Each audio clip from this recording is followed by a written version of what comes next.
के छाङा आएको रे नामहरुसँग देखिको त नहाचिक्ने हावै यता काटा है काटा काट्छ मलाई के छ र त के रे धुलो भएर परे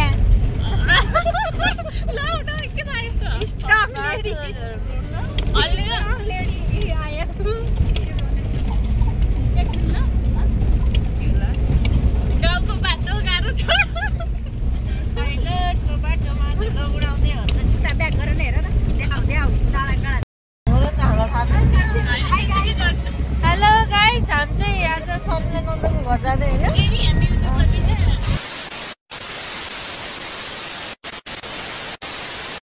हेलो एभ्रिवान नमस्ते welcome back to my channel. हामी चाहिँ अहिले शर्मिला नानीको घरमा कुलेन पूजा छ त्यही भएर जाँदैछौँ हेर्दै गर्नु होला है त।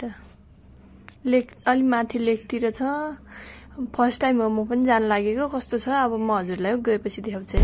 केबुल काटाने जता छ निर्माया उतै नजर होइन र आउँदैन के गाउनुलाई त के हो ल ल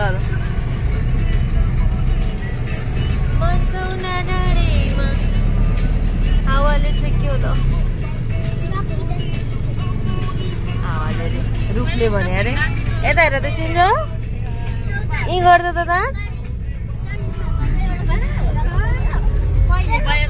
तिम्रो युट्युब च्यानल भन न हामी नि हेर्छ नि दाइ बाबु बाबु सर सुन्दा नाइजीको युट्युब च्यानल हाम्रो नि मन खाना गएको छ नि युट्युब चाहिँ छैन कि दाइले त फेसबुकमा फेसबुकै हो युट्युब हेर्नुहुन्छ नि मान्छेको हेर्नुहुन्छ डल्लै त्यसरी हाँस्नु भयो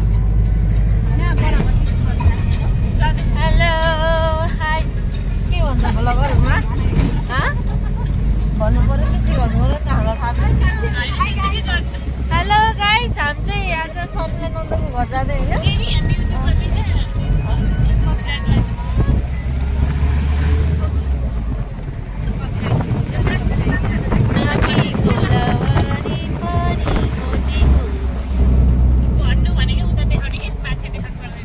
खोइ के भन्ने हो र खोला नाला कता मासतिर के हो यो कच्ची रोड परा टरा फोन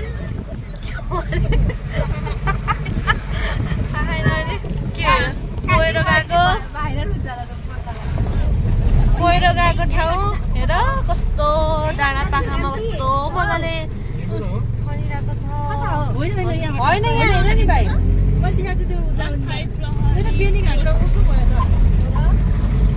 कस्तो डेन्जर बाटो राम राम राम राम राम राम हेर्नु न तल हेर्न नि जिरिङ्ग भएको छ कि र के गर्नु होइन भ्लगर भएपछि कता कता खिच्नुपर्छ। यता हेर न सिन्जो यता चाहिँ हाम्रो सिन्जो भान्जा है यता चाहिँ आमाजी दिदी होइसिन्छ उता देउरानी लो यता चाहिँ ड्राइभर भाइ ओ हेलो यान्दी यता आयो भनिदिनु न खै भान्जी त खै उता भान्जी चाहिँ सुत्दै रहेछ कि आमामा गाइस बाटो चाहिँ खतरा छ ल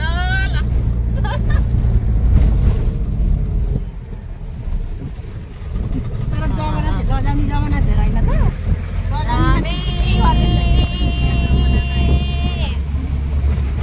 नामी नामी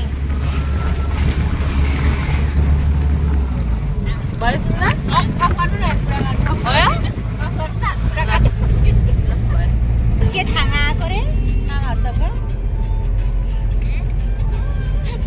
देखिको त नहाचिक्ने हावै यता काटा है काटा काट्छ मलाई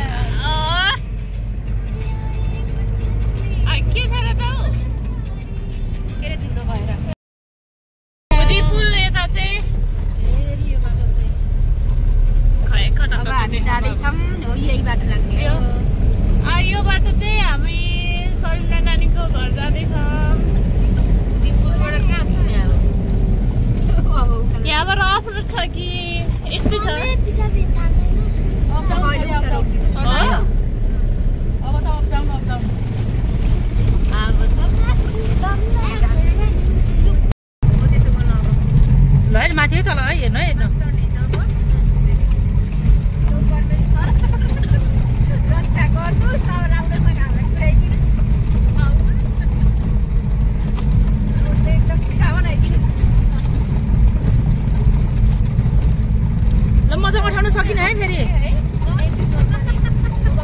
गाडीमा उठाउने कि उठाउने म सक्दिनँ ल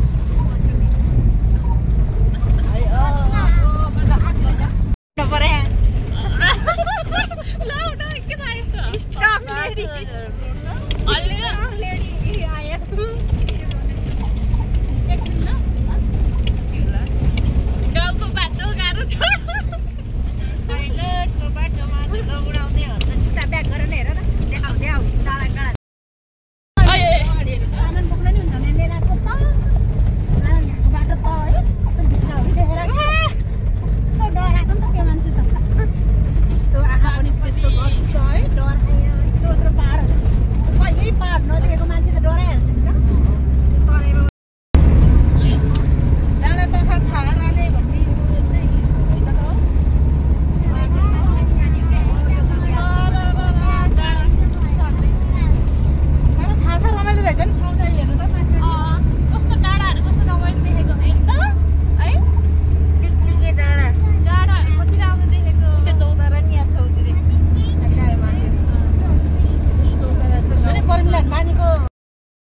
तरकारीहरू लगाउँदैछ के हो यो सिमी हो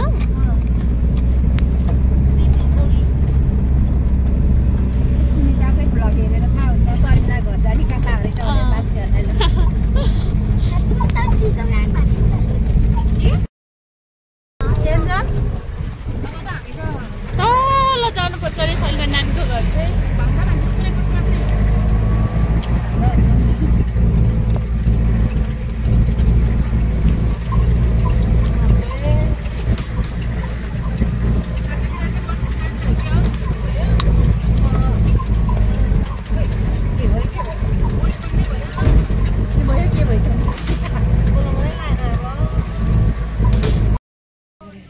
हामी चाहिँ शर्मिला नानीको गाउँ आइपुग्यो गाउँ चाहिँ यस्तो रहेछ रमाइलो रहेछ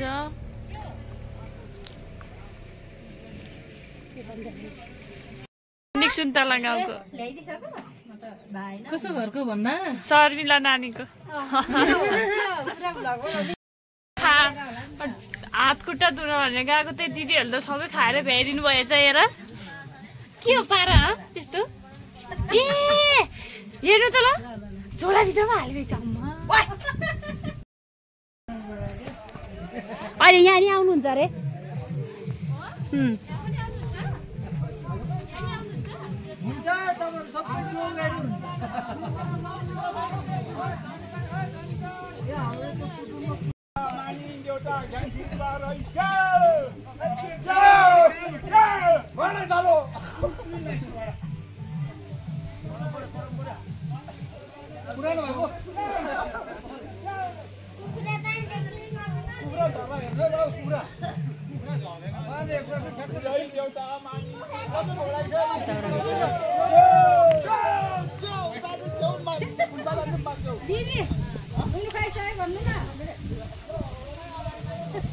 ए उता पो जानुभयो त म त चाहिँ यहाँ झोलुङ्गे पुल हेर्नलाई भनेर आएको ऊ दिदीहरू जानु भइसक्यो ए वा के साह्रै हल्ल्या त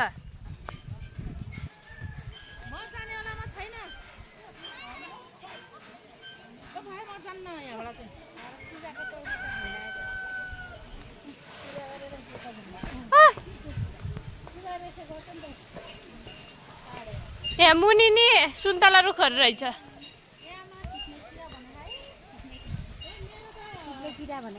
ओ नो के साह्रो हल्ल्या त के को डर हो यानु दिदीखेरि डराएर यस्तो फुला नि ब्लगै डराएर फेरि हल्लाइरहेको त्यसो नगर्नु हुन्छ भयो अनि यहाँ कस्तो राम्रो भ्यू छ ओ नो के साह्रो हल्ल्या त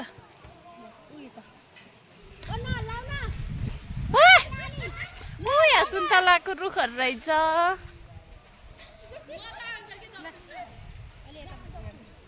यहाँ फोटोसुट हुनलाई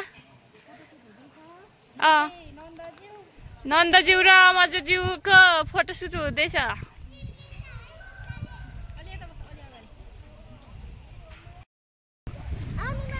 दिदी र भाउजू चाहिँ पुल तरिरहनु भएको छ।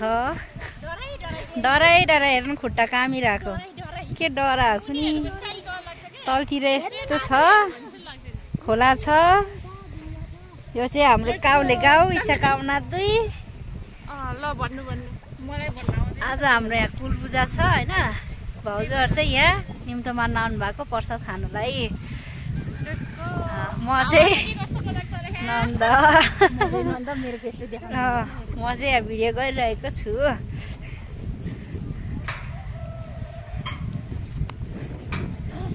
ल घुम्न आउन चाहनुहुन्छ भने यहाँ चाहिँ एकदम होमस्टेको व्यवस्था पनि छ है।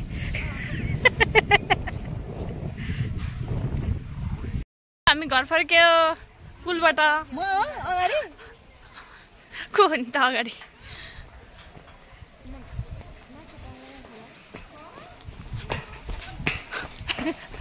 धकुर्नी।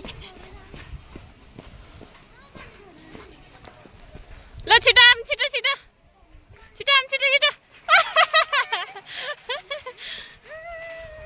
छिटो छिटो छिटो आउनु न हौ।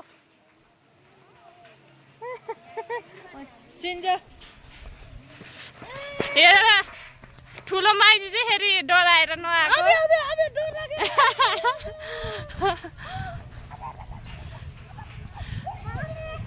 डराएर पिङहरू नि रहेछ।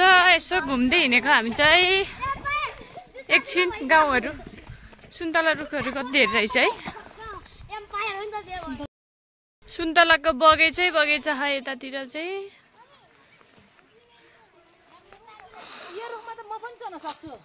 यहाँ कुन यो जाबोमा त को जान सक्थ्यो योमा त। यो यिनीहरू मात्रै सकिहाल्छन्। म त यो माथिको भने कि भनेर नि।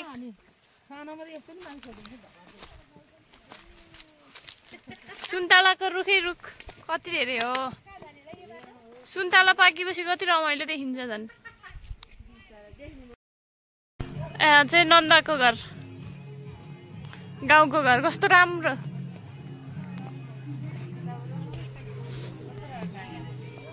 यहाँ किबिर यिनीहरू चाहिँ किबिर हो अरे।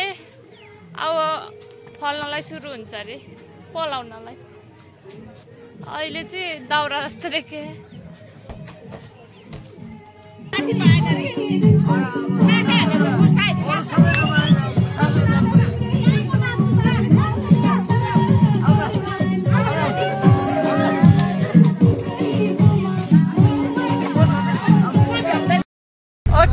अलिकति सर्न मिल्छ। अझै सर्नी पो। बाई बाई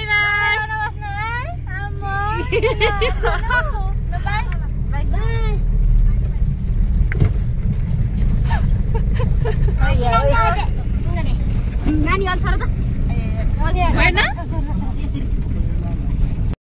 लाग्यो अब घरतिर। सुन्तला बारी छ।